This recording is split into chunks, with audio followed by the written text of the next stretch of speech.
창세기 11장 5절로 9절 말씀 봉독해 드리겠습니다. 여호와께서 인생들에 쌓는 성과 대를 보시려고 강림하셨더라. 여호와께서 가르사대 이 무리가 한 족속이요 언어도 하나이므로 이같이 시작하였으니 이후로는 그 경영하는 일을 금지할 수 없으리로다. 자, 우리가 내려가서 거기서 그들의 언어를 혼잡케 하여 그들로 서로 알아듣지 못하게 하자 하시고, 여호와께서 거기서 그들을 온 지면에 흩으신 고로 그들이 성 쌓기를 그쳤더라. 그러므로 그 이름을 바벨이라 하니 이는 여호와께서 거기서 온 땅의 언어를 혼잡케 하셨습니다. 여호와께서 거기서 그들을 온 지면에 흩으셨더라. 아멘.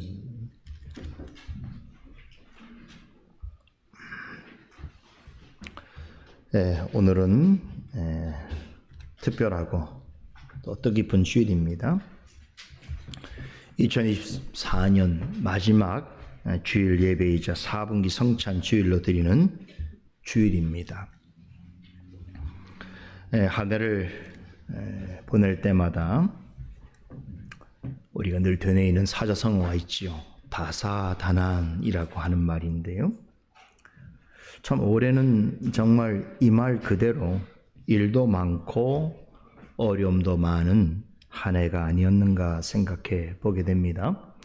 지금 이 순간에도 우리나라와 우리 사회는 한 치 앞도 내다볼 수 없는 극심한 혼돈과 불확실성 속에서 신음하고 있습니다. 예상치 못한 탄핵 정국과 함께 정치와 경제와 안보뿐만 아니라 국민의 일상이 매우 위태로운 가운데 놓여 있습니다. 하나님께서 우리나라와 민족을 견고하게 붙잡아 주셔서 속히 안정될 수 있기를 간절히 소원합니다. 죄를 지은 자들은 마땅히 벌을 받아야 하고 의를 행하는 자들은 상을 받는 하나님의 공의와 축복의 역사가 현저하게 드러날 수 있기를 소원합니다. 세상은 이렇게 늘 요동치는 바다같이 우리로 하여금 불안하게 하고 근심되는 일들이 많습니다. 그런데 이러한 일들조차도 전지전능하신 하나님의 주권과 섭리 아래 있음을 우리는 믿어야 합니다. 특별히 감사한 것은 어느 때보다도 다사다난했던 한 해였습니다만 하나님께서는 노아의 때에 그의 가족과 그와 그의 가족을 기억해 주시고 그들에게 특별한 은혜를 내려주셔서 세상이 홍수로 심판을 받는 중에도 방주를 통해서 그들의 생명과 삶을 지켜주셨던 것처럼 지난 한 해 동안 우리에게도 그와 같은 은혜와 능력을 베풀어 주셨습니다. 하나님은 우리에게 허락하신 모든 시간 속에서 우리를 위해서 가장 좋은 것으로 공급해 주시고 가장 좋은 길로 인도해 주신 줄로 믿습니다. 그 덕분에 우리 모두는 올해의 마지막 주일인 오늘 다 같이 솔리데오 글로리아 교회로 모여서 하나님께 찬송하고 예배 드릴 수 있게 된 줄로 믿습니다. 우리의 모든 역사와 우리의 모든 삶이 창조주이시요 구원자이시며 심판주이신 우리 하나님의 손안에 있음을 믿습니다.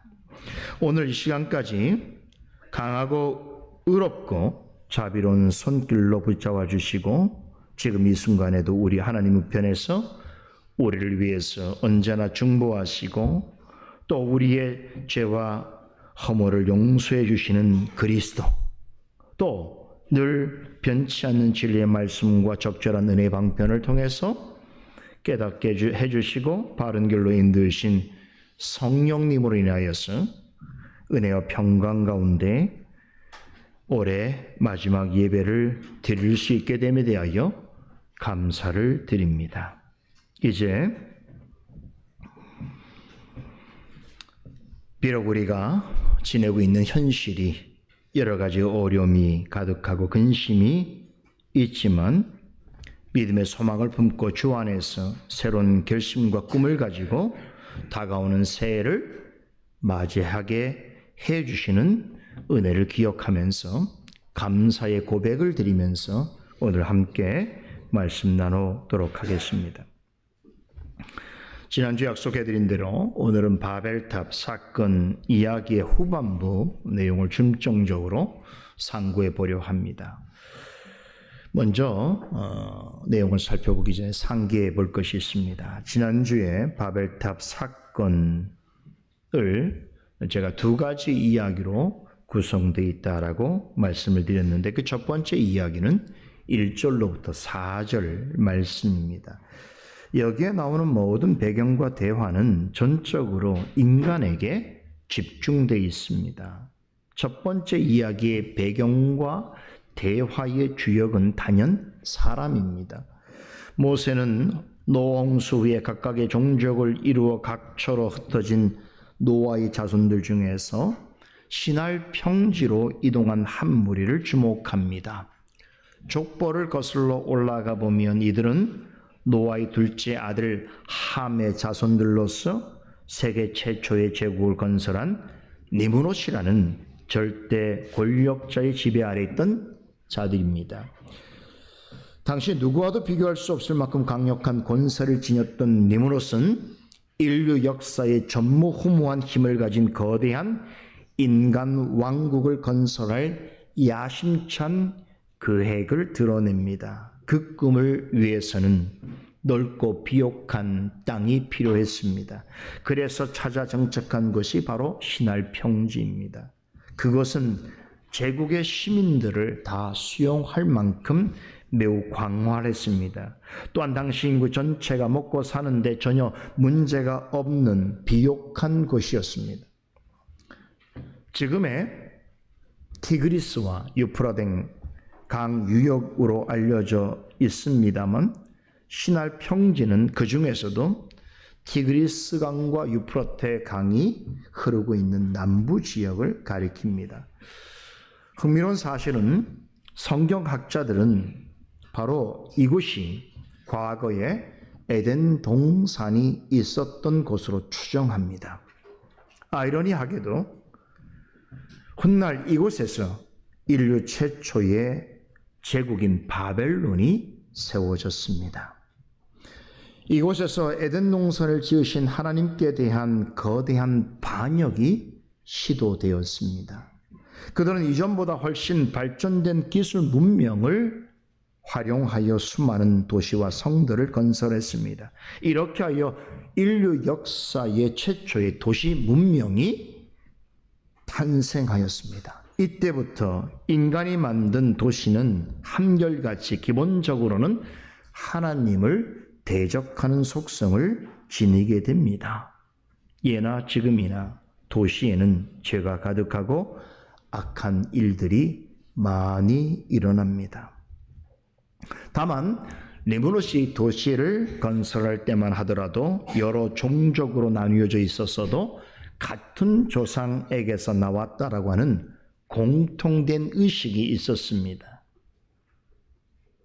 무엇보다도 부족마다 다른 말을 사용했어도 세계 공용어는 하나였습니다. 그 때문에 니므롯은 단일 제국 건설의 꿈을 가질 수 있었고 실현시키려고 애를 쓸 수 있었던 것입니다. 사실 인간이 기술, 문명과 언어를 가졌다는 것은 하나님의 선물이지요. 하나님은 이것을 통해서 아담과 인류에게 주신 생육하고 번성하여 땅에 충만하고 땅을 정복하고 땅에 있는 모든 생명이 있는 것들을 다스리려고 하신 명령을 수행할 수 있게 하셨습니다. 하지만 시날 평지로 옮겨와서 세계 제국을 건설하는데 동조한 이들의 생각은 완전히 달랐습니다.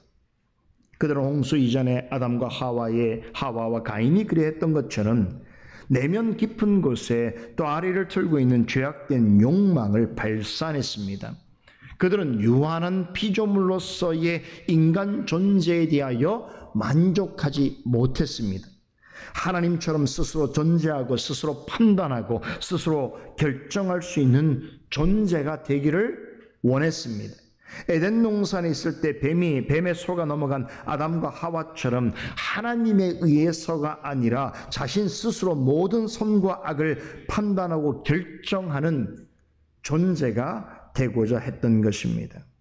모든 선과 악에 대한 결정권을 사람이 가질 수 있다면 더는 하나님을 필요치 않게 될 뿐 아니라 선과 악에 있어서 자기 결정권을 가진 하나님과 같은 존재가 될 수 있다고 생각했습니다. 이것은 창세 때부터 사탄이 사람을 넘어뜨리기 위해 가장 효과적으로 사용해온 방법입니다.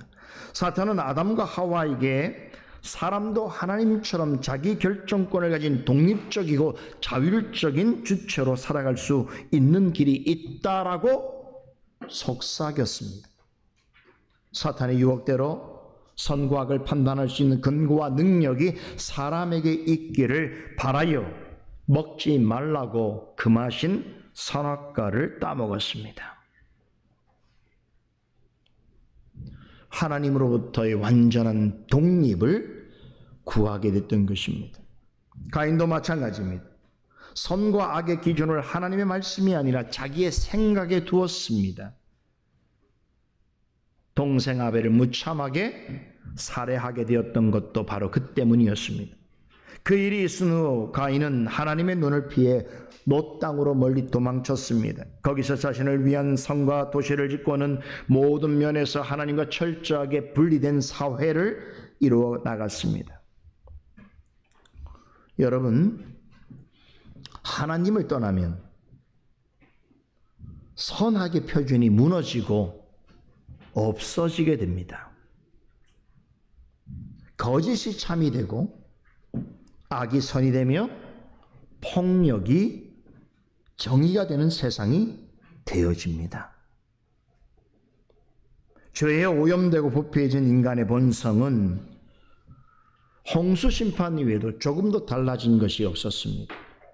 모세 지적에 따르면 도리어 홍수 후에 사람의 마음이 계획하는 바가 어려서부터 더 악해졌다고 합니다. 대부분의 세상 사람들은 이 말에 동의하지 않습니다. 사람은 나쁜 영향 때문에 악해지는 것이지 태어날 때부터 악한 사람은 없다라고 말합니다. 그러나 성경은 전혀 다르게 가르칩니다. 스스로 의인이 되는 사람은 없나니 하나도 없으며 스스로 깨닫는 자도 없고 스스로 하나님을 찾는 자도 없으며 모든 사람은 본성상 죄에 치우쳐 있어서 하나님이 보시기에 죄인이 아닌 자는 하나도 없다. 사도 바울을 통해서 로마서 3장에서 전하는 진리의 교훈입니다. 아담으로부터 유전받은 원죄가 얼마나 강하고 파괴적인지 사도 바울은 사람이 율법을 잘 준수하며 산다고 하더라도 그런 행위로는 하나님 앞에서 의롭다 하심을 얻을 수 없다라고 강조합니다. 하나님의 율법은 오히려 모든 사람은 유해 없이 하나님 앞에서 죄인이며 그러기에 스스로는 구원을 얻을 수 없으며 하나님의 영광에 이를 수 없다는 사실을 강조합니다. 그럼에도 홍수 후에 노아의 자손들 중에서 실패한 아담과 가인보다 더한 자들이 있었습니다. 이들은 아담과 가인처럼 하나님으로부터 완전한 독립을 선언하는데 만족하지 아니하고 고도로 발전한 기술 문명과 인류가 동일한 언어를 가지고 있다라고 하는 인간 정신의 자만심, 여기에 사로잡혀서 하늘에 계신 하나님의 보좌 자리를 침범하고 심지어 찬탈하려 했습니다. 오직 절대자만이 소유하고 있는 신적인 특권과 독점적인 지위까지 넘보려 했습니다. 하나님의 뜻과 법을 제거하고 하나님에 의해 통치되는 신의 도성을 무너뜨리고 오직 인간에 의하여 인간을 위한 인간의 정신에 지배받는 인간의 도성을 세우려 했습니다. 신과 방불해진, 아니 신보다 더 뛰어난 인간의 위대함을 만천하에 드러내기 위하여 세우려 했던 것이 바로 바벨탑입니다. 이 탑을 쌓는데 그들이 들인 정성을 보세요. 당시로서 최상의 건축술과 최고의 재료들이 사용되었습니다.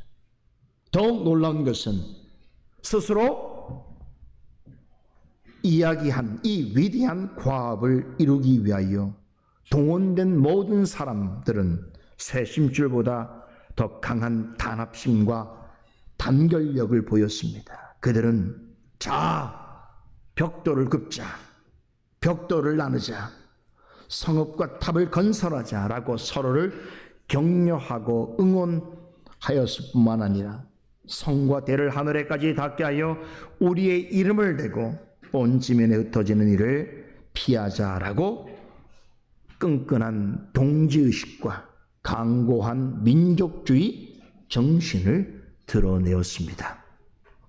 뭉치면 살고 흩어지면 죽는다는 것이지요. 그런 정신이 그들에게 있었던 것입니다. 그런데 이런 일을 하면서 그 누구도 이것이 하나님을 반역하는 일이라고 생각하지 않았습니다. 홍수 이후에 각 종족대로 흩어진 인류가 스스로 문명을 발전시키고 앞으로 전개될 인류 역사에 지대한 공헌을 끼치는 것이며 이 기념비적인 건축물과 함께 인류의 새로운 미래를 열어가는 매우 자랑스러운 일로 생각했습니다. 이렇게 신할 평지에 정착한 절대 권력과 강한 연대의식과 미래에 대한 강한 자신감을 가진 새 인류는 대놓고 이 땅에 하나님이 없는 문명을 만들어 가기 시작했습니다. 나아가 하나님을 대신하는 인간의 문명을 건설해 나갔습니다. 니무롯과 뜻을 같이 하는 바벨탑 건설자들은 이 대역사에 함께할 지식인들과 기술자들과 대중들과 일꾼들을 향하여 오라! 와서 우리를 도우라! 라고 연신 초청했습니다. 모세는 이 탑을 건설한 사람들이 가진 세 가지 목적을 간파했습니다. 첫째는 하늘에 계신 하나님을 모욕하고 적대하기 위해서였습니다. 탑을 하늘에 닿게 하겠다는 말은 실제로 그리 하겠다라고는 뜻이 아니라고 했지요. 탑의 꼭대기를 하늘에까지 닿게 하겠다는 것은 인간 자신과 인간에 의해 세워지는 도성에 대한 무한한 긍정을 보이는 반면에 하나님과 그분의 뜻에 의하여 다스려지는 신의 도성에 대해서는 강한 증오심과 적개심의 표출이라고 할 수 있습니다. 사탄의 유혹에 넘어진 아담과 사탄의 마음을 가진 가인이 꿈꿨던 그런 세상을 그들이 기필코 만들어 내고야 말겠다라고 하는 의지를 온 천하에 선언한 것과 다를 바 없습니다. 선과 악에 대한 하나님의 기준을 무너뜨리고 하나님으로부터 완전 독립한 인간이 선과 악의 표준이 되고 결국 그런 인간에 의해서 세워지고 다스려지는 나라와 법을 만들겠다는 것입니다. 이들은 스스로 자신들이 하고 있는 일이 무엇을 의미하는지 하나님 앞에서의 시각으로 보지 않았습니다. 바벨탑 사건 이후로 이런 형태의 인간의 자기 우상화, 이것은 지금까지도 인류 역사에 계속되고 있습니다. 오늘날에는 오랜 역사 동안 창조주 하나님의 독점적 특권이라고 인정해왔던 것들조차 타락한 인간의 발 아래 두려워하고 있습니다. 오래전부터 성경에서 말하고 있는 절대신은 죽었다라고 외치는 사람들이 많습니다. 기독교적인 신은 더는 인간에게 희망을 주는 신적 존재일 수 없으니 이제는 인간 스스로가 창조주와 같이 자기 스스로에 대하여 의미를 부여하고 자신을 사랑하고 자신을 긍정하고 자신에게 의미를 부여하며 스스로 행복해져야 한다라고 주장합니다.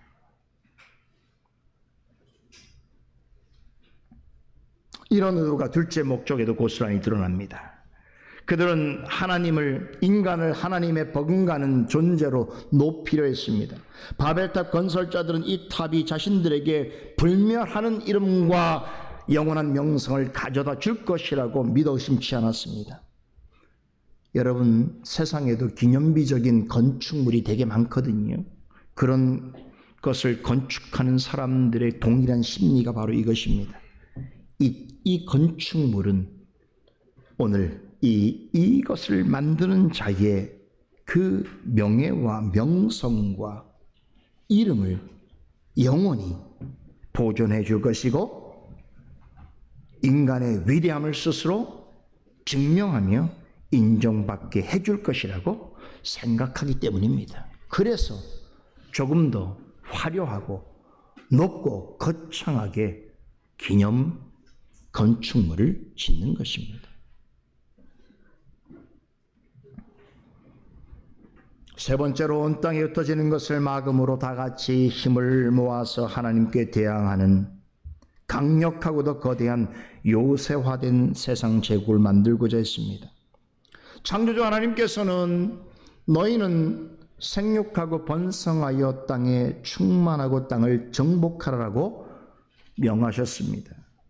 이것은 아담에게 주셨던 창조 명령이었고 노아를 통해 다시 한번 이 명령을 행하심으로 아담과 노아에게 주셨던 이 명령은 인류를 위한 창조주 하나님의 변치 않는 계획이라는 것을 분명히 드러내셨습니다. 그러나 그럼에도 노아의 후손들 중에 많은 이들은 더 이상 하나님의 존재와 약속을 신뢰하지 않았습니다. 그러한 표식으로 바벨탑을 쌓는 일에 동참했습니다.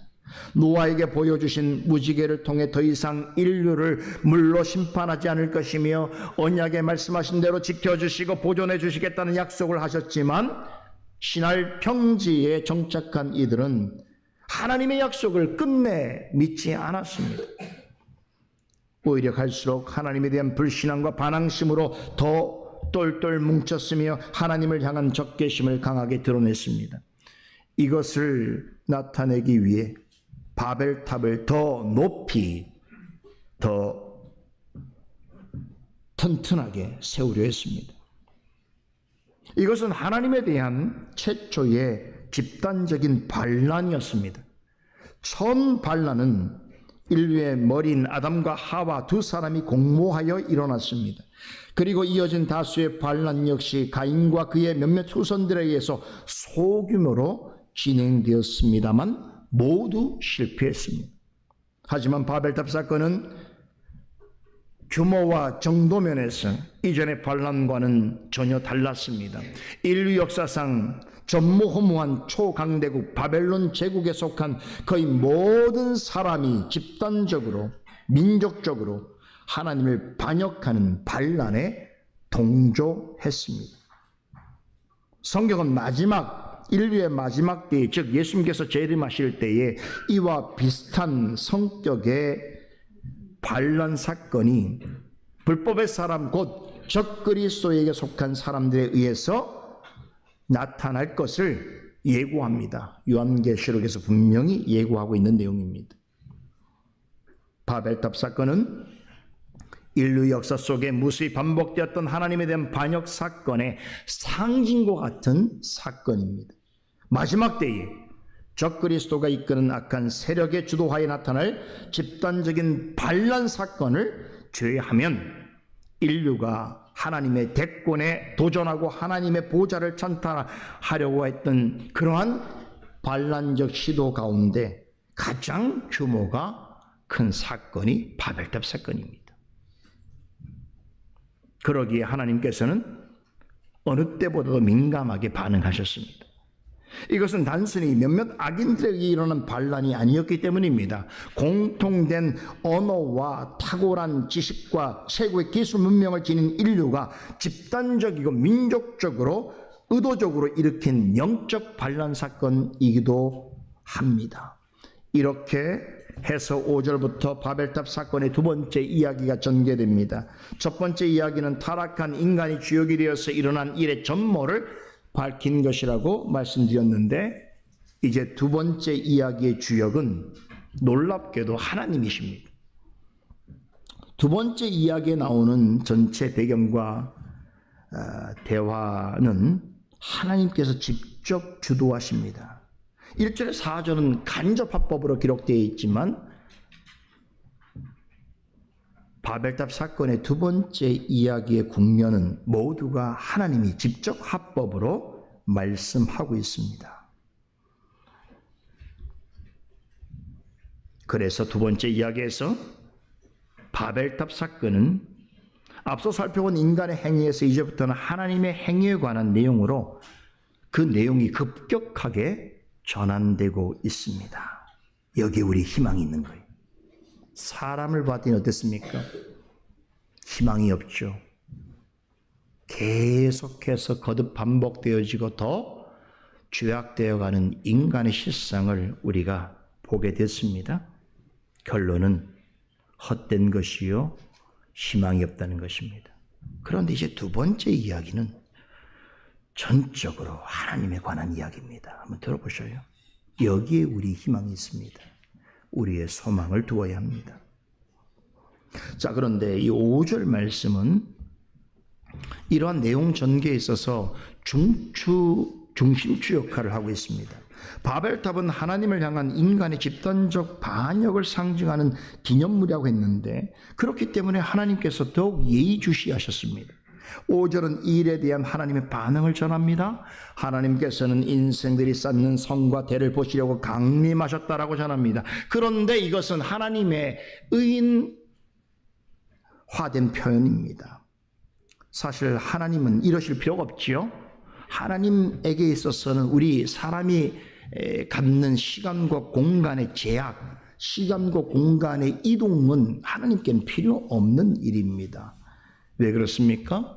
하나님은 시간과 공간을 영원토록 초월해 계신 영이시기 때문이지요. 그럼에도 모세가 하나님의 행동을 마치 사람의 행동처럼 묘사하는 데는 특별한 이유와 목적이 있습니다. 하나님을 사람처럼 묘사함으로써 도리어 하나님은 사람에 비교할 때 그분은 얼마나 무한하시며 절대적인 주권과 권세를 가지고 계신 분이신가. 인간은 하나님에 대해서 얼마나 절대적인 간격을 가지고 있는 존재인가를 이 표현을 통해서 설명하고 있습니다. 자, 이 목적을 전달하기 위해서 모세는 재미있는 두 가지 표현을 사용합니다. 첫째는 땅에서 바벨탑을 건설하는 자들을 가리켜서 인생들이라고 표현합니다. 여러분, 인생들 누구를 말하는 것일까요? 여기에 해당되는 히브리어 원어는 베네 하아담 이렇게 기록되어 있습니다. 직역하면 아담의 아들들 혹은 사람의 아들들이라고 할 수 있습니다. 역사상 하나님을 향해 가장 큰 반란을 시도했던 자들이 신할 평지에서 바벨탑이라고 하는 거대한 인류 역사의 기념비적인 탑을 짓고 있는데 하나님의 관점에서 이들은 누구인가 하면 본질적으로 부패한 죄성을 가진 연약하고 유약한 존재들이라는 것입니다. 고작 하나님께서 보시기에는 고작해야 죄인된 아담의 후손들이요 사람의 아들들에 불과하다는 것입니다. 에베소서 2장의 표현을 따르면 그들은 죄와 허물로 인해서 이미 죽은 자들이고 사탄에 속한 불순종의 자식들이며 본질상 하나님의 자녀들입니다. 진노의 자녀들입니다. 자, 이런 자들에게 있어서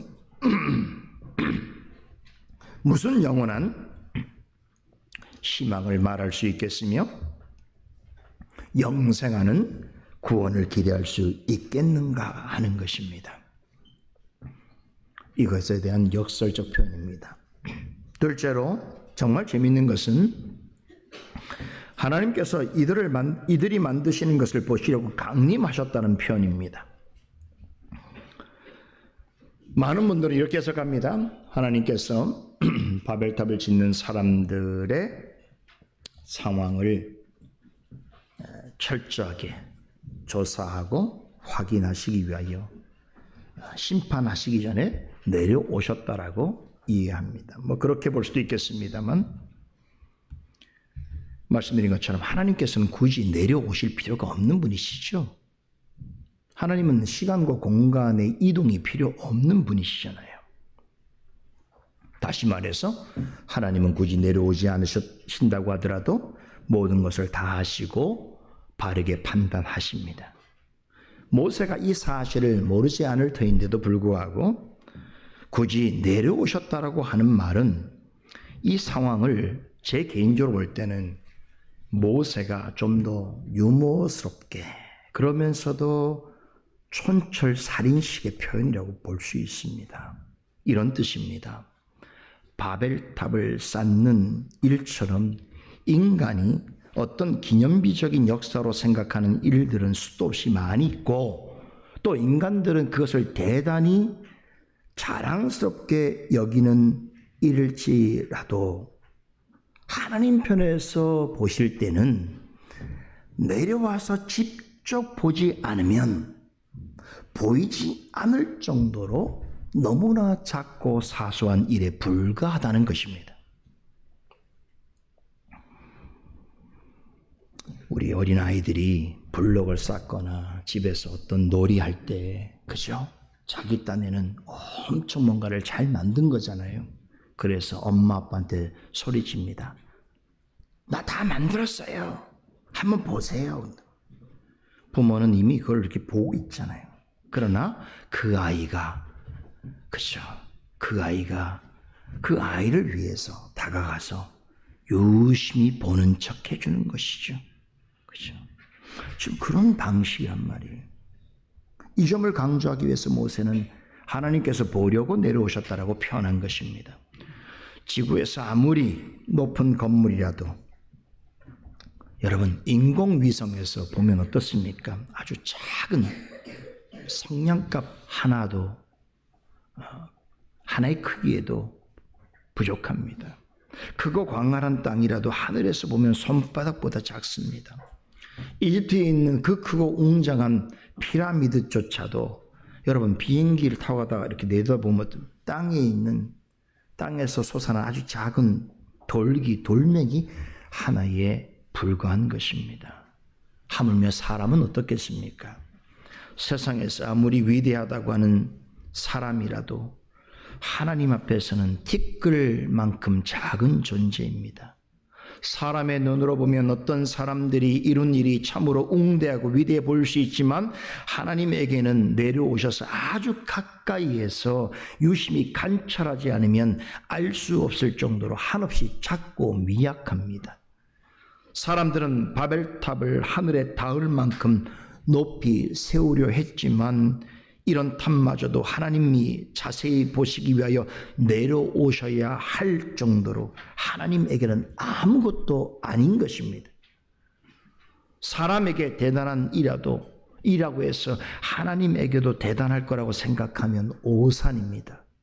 세상에서 아무리 많은 재물을 소유하고 높은 권세와 명예를 누리고 엄청난 지위와 업적을 가진다 하더라도 하나님 앞에서는 정말 아무것도 아닌 하찮은 존재일 뿐입니다. 우리 욥기서를 공부했는데요. 욥기 41장에 보면 지난날에 하나님께 자신이 당한 고난의 이유를 따지면서 왜 세상에서는 욥 자신처럼 의로운 사람은 재앙을 받으나 악한 자는 도리어 만족한 삶을 살고 있는가?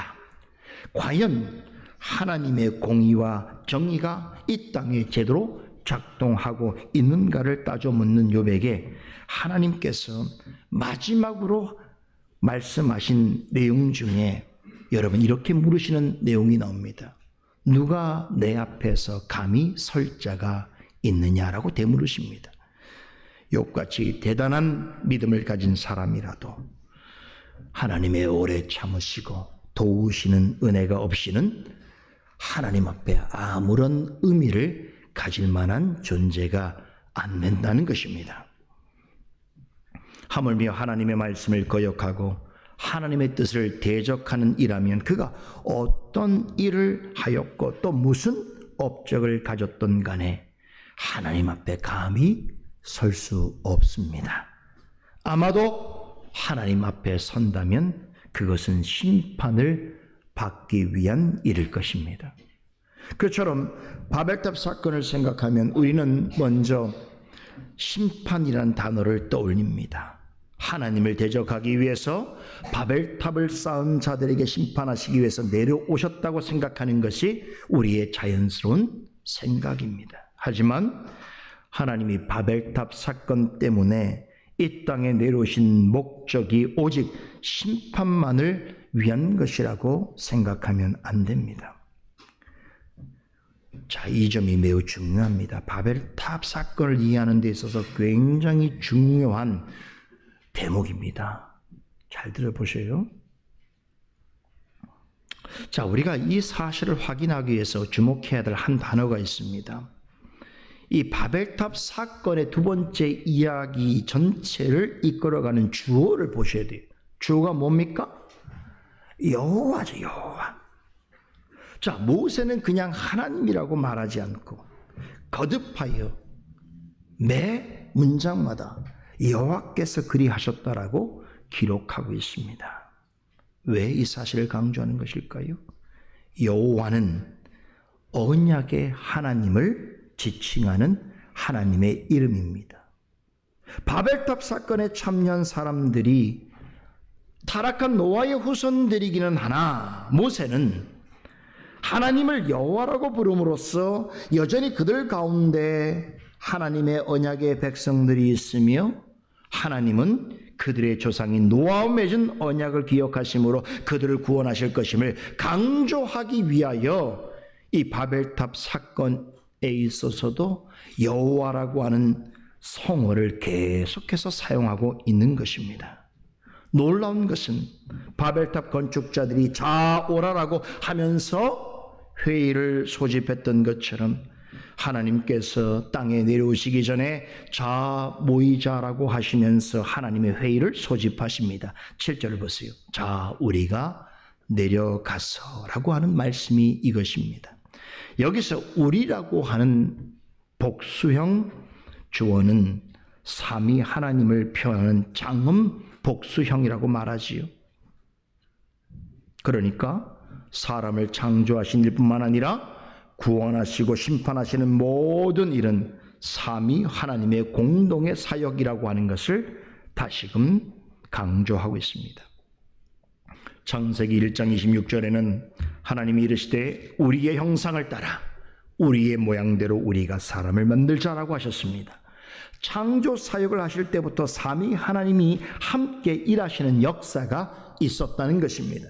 창조 사역처럼 사람을 구원하고 심판하는 일도 삼위 하나님이 함께 행하시는 일입니다. 따라서 우리가 하나님을 한 분 하나님이라고 부른다 하더라도 창조, 구속, 심판에 이르기까지 하나님이 행하시는 모든 일에 있어서는 성부 하나님과 성자 하나님과 성령 하나님께 곧 삼위 하나님께 찬송과 영광을 돌려야 하는 것입니다. 무슨 일을 하려면 우선 회의를 하고 참가자들을 불러 모아야 합니다. 자, 그렇다면 생각해 보십시오. 사람들이 모여서 회의를 하고 어떤 내용을 결정하는 것과 삼위 하나님께서 회의와 결정을 하는 일이 있다면 여러분 무엇이 더 옳겠습니까? 무엇이 더 바른 것이겠습니까? 누가 이기겠습니까? 하나님을 모르는 사람들이 모여서 어떤 회의를 하고 중대한 결정을 내리고 그것을 이루기 위해 어떤 열정적인 태도로 임한다 하더라도 우리라고 말씀하시는 삼위 하나님이 계획하시고 행하시기로 작정하신 일은 그 무엇도 감당할 수 없고 그 누구도 대적할 수 없습니다. 삼위 하나님 간에 의논하신 일은 반드시 이루어집니다. 이런 일을 행하시기 전에 항상 하나님께서는 당신 앞에서 함부로 생각하고 자기 마음대로 행동하는 사람이 가진 절대적인 한계를 지적하십니다. 본문 6절에 이 무리가 한 족속이여 언어도 하나이므로 이같이 시작하였으니 이후로는 그 경영하는 일을 금지할 수 없습니다 라고 하는 말씀이 의미하는 바가 이것입니다. 여러분들의 이해를 좀 더 쉽게 하기 위해서 새 번역은 이렇게 번역하고 있습니다.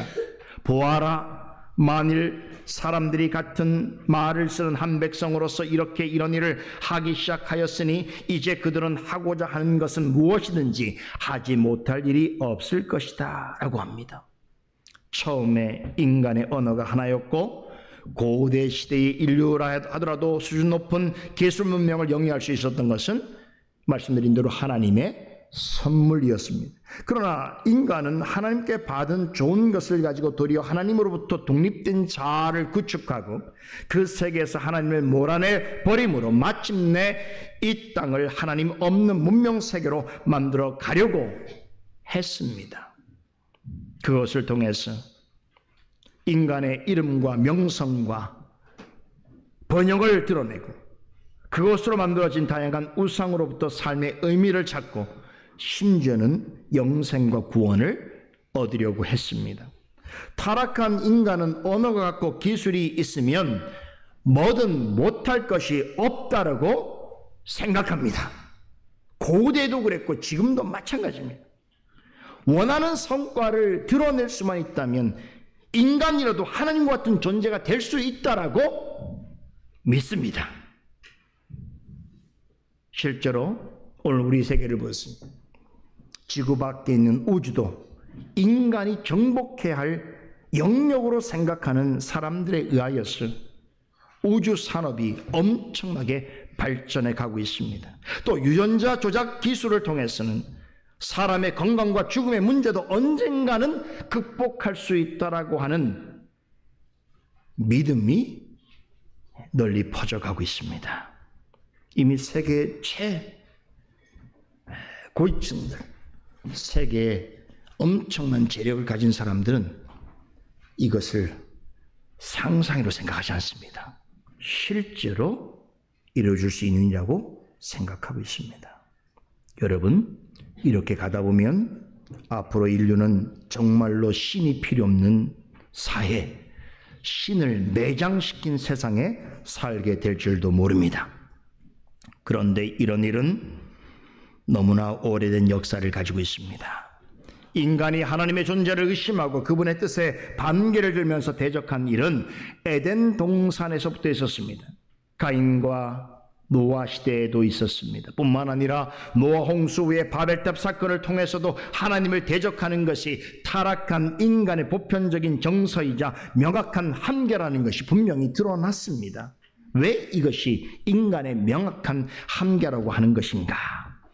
인간의 타락한 이성과 감정은 하고자 하는 것은 뭐든지 하고 싶어하고 원한다면 하지 못할 일이 없다라고 확신하기 때문입니다. 그것을 통해 인간은 자신의 죄성을 여신히 드러냅니다. 완악함과 교만함은 인간의 실존입니다. 하나님으로부터 제재를 받지 않는다면 인간은 어떤 악이라도 행할 수 있습니다. 어떤 어리석은 짓이라도 할 수 있습니다.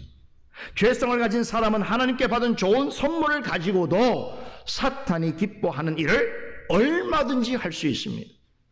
바벨탑 사건은 하나님이 사람의 본성이 하고자 하는 대로 가만히 내버려 두신다면 하나님 앞에서 사람이 얼마나 사악하고 어리석고 교만해질 수 있는가를 총체적으로 보여준 역사적 사건입니다. 그러면 자, 이제부터는 인간 스스로는 해결할 수 없는 이 근원적이고 본질적인 문제를 하나님께서는 어떻게 해결하시는가를 주목해서 보아야 할 것입니다. 이 내용이 7절과 8절에 나옵니다. 사람들이 사용하던 언어를 혼잡게 하심으로 흩어지는 것이 싫어서 탑을 쌓으려 하던 그들을 온 땅으로 흩어지게 하셨습니다. 하나님께서 땅으로 내려오신 것은 바벨탑을 쌓고 있는 사람들의 계획이 무엇인지, 그들이 목적하는 바가 무엇인지를 자세하게 살펴보고자 해서가 아닙니다. 하나님은 이미 다 아셔요. 탑을 하늘에까지 높이 세우고자 한 그들의 계획과 목적을 이미 아시고 그것을 저지하시고 좌절시키기 위해서입니다. 자, 그런데 우리가 주목해 볼 것은 하나님이 취하신 방법을 보세요. 이것은 정말 아무도 예상치 못한 방법을 사용하십니다. 그들이 사용하는 언어를 혼잡케 하심으로 서로가 하는 말이 말을 알아듣지 못하게 하는 방식으로 성을 더 이상 쌓지 못하도록 하셨습니다. 자, 우린 여기서 한 가지 중요한 물음을 가지게 됩니다. 왜 하나님은 우리가 생각하는 그런 아주 간단하면서도 효과적으로 보일 만한 방법을 사용하지 않으셨는가 하는 것입니다. 우리가 생각하는 간단하면서도 효과적인 방법은 이런 것입니다. 갑자기 강력한 지진이나 토네이도가 일어나서 아예 성을 무너뜨리는 것입니다.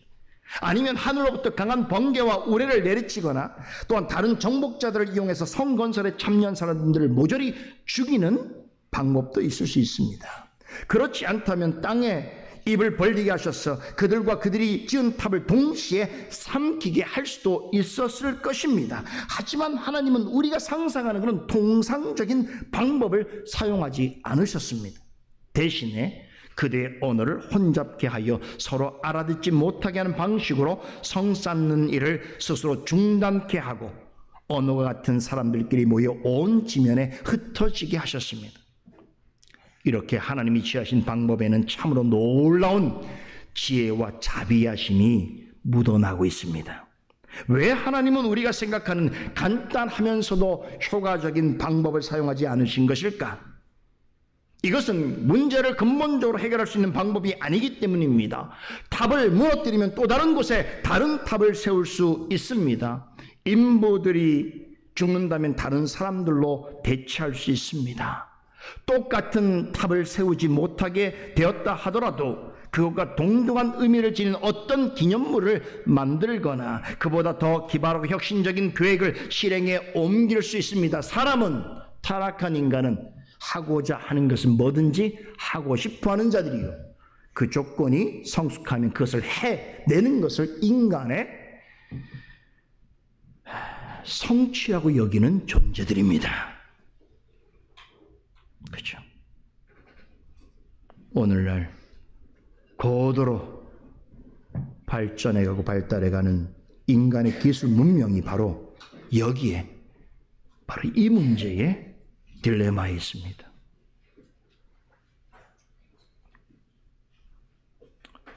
그러나 우리가 생각하는 방법이라고 하는 것은 근원적인 해결책이 아닙니다. 하나님 보시기에 제거해야 될 대상은 탑이 아니었습니다. 탑을 건설하는 일에 공감하는 바로 그들의 생각입니다. 즉 성을 쌓는 일을 가능하게 하는 소통 능력을 제거하는 방식으로 성 쌓는 일을 중단케 하셨습니다. 그리고 결국에는 그들이 그토록 바라지 않았던 온 지면 가운데 흩어지게 만드셨습니다. 이런 방식으로 하나님은 바벨탑을 통해서 인간이 꿈꿨던 계획과 음모를 중단시키셨습니다.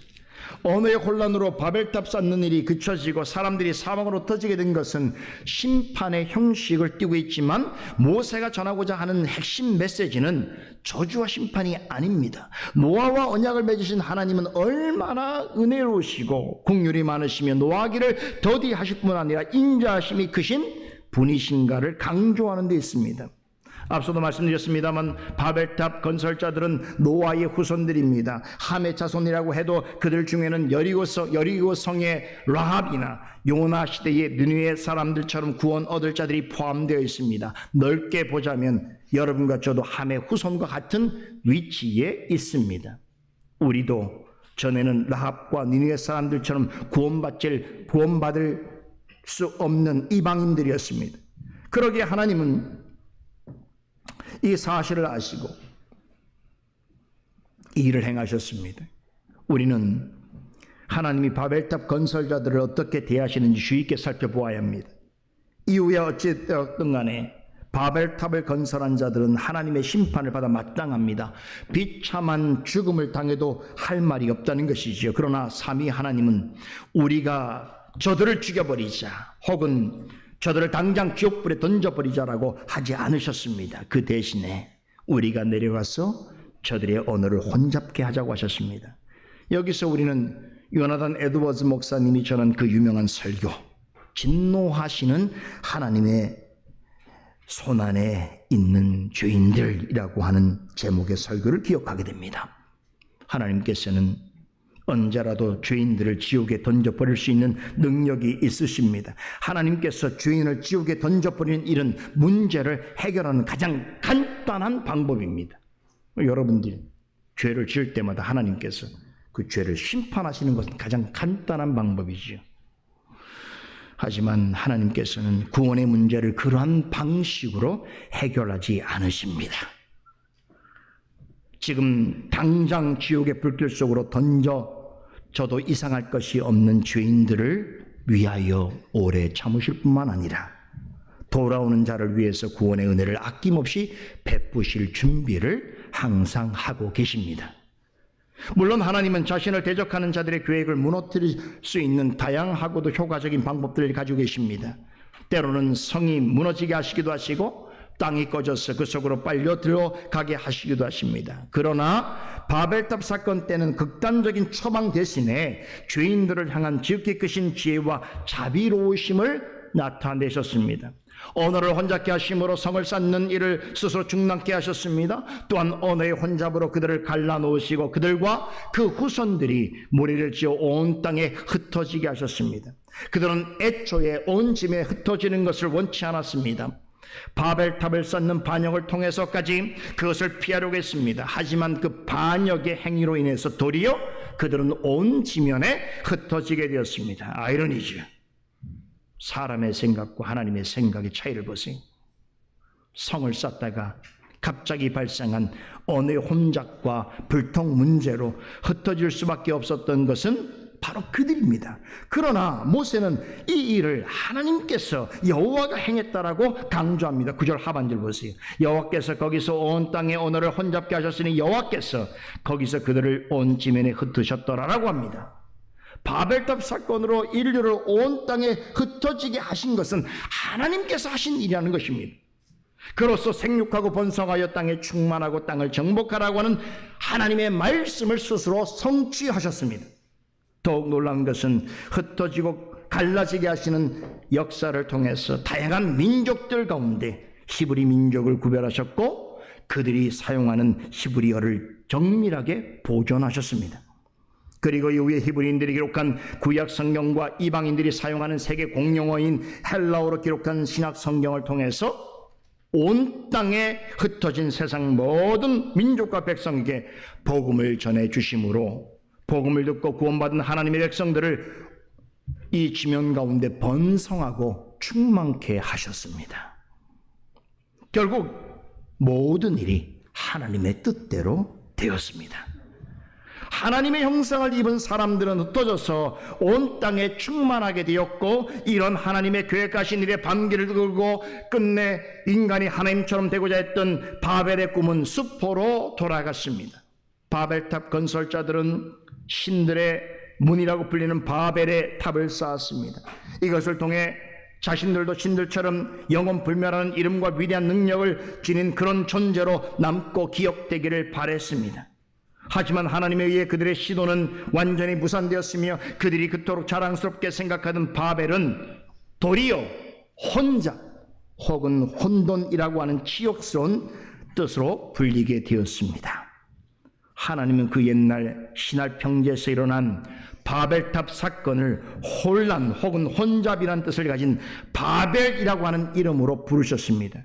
그리하여 어느 시대든지 어떤 사람이든 간에 하나님을 의심하고 대적하는 모든 형태의 시도는 전국에는 혼돈과 혼잡함 속으로 빠질 수밖에 없으며 아무리 처음에는 서로를 좋게 하는 일처럼 여기고 서로에 대해서 신뢰하고 격려하면서 시작된 일이라도 결국에는 망하게 될 수밖에 없다는 사실을 바벨탑이라고 하는 인류가 잊어버릴 수 없는 기념비적인 일로서 역사 속에 길이길이 남겨두셨습니다.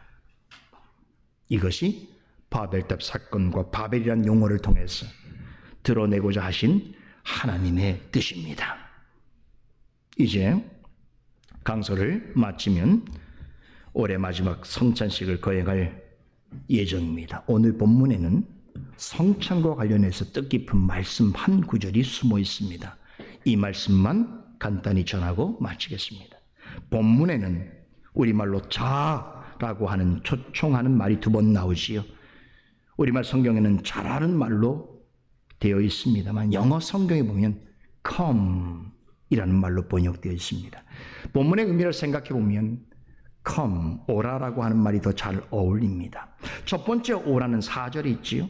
하나님을 대적하기 위해 바벨탑을 쌓는 자들이 서로에게 대하여 다른 사람들에게 오라라고 초청하는 말입니다. 두 번째는 7절에 있지요. 이 오라는 바벨탑을 쌓는 사람들을 대적하여 하나님이 삼위 하나님에게 말씀하신 초청의 말입니다. 그렇죠. 성경에는 세 번째 중요한 용도로 사용되어지는 오라라는 말이 있습니다. 무엇일까요? 하나님께서 죄인을 구원하시기 위하여 초청하시는 오라라는 말씀입니다.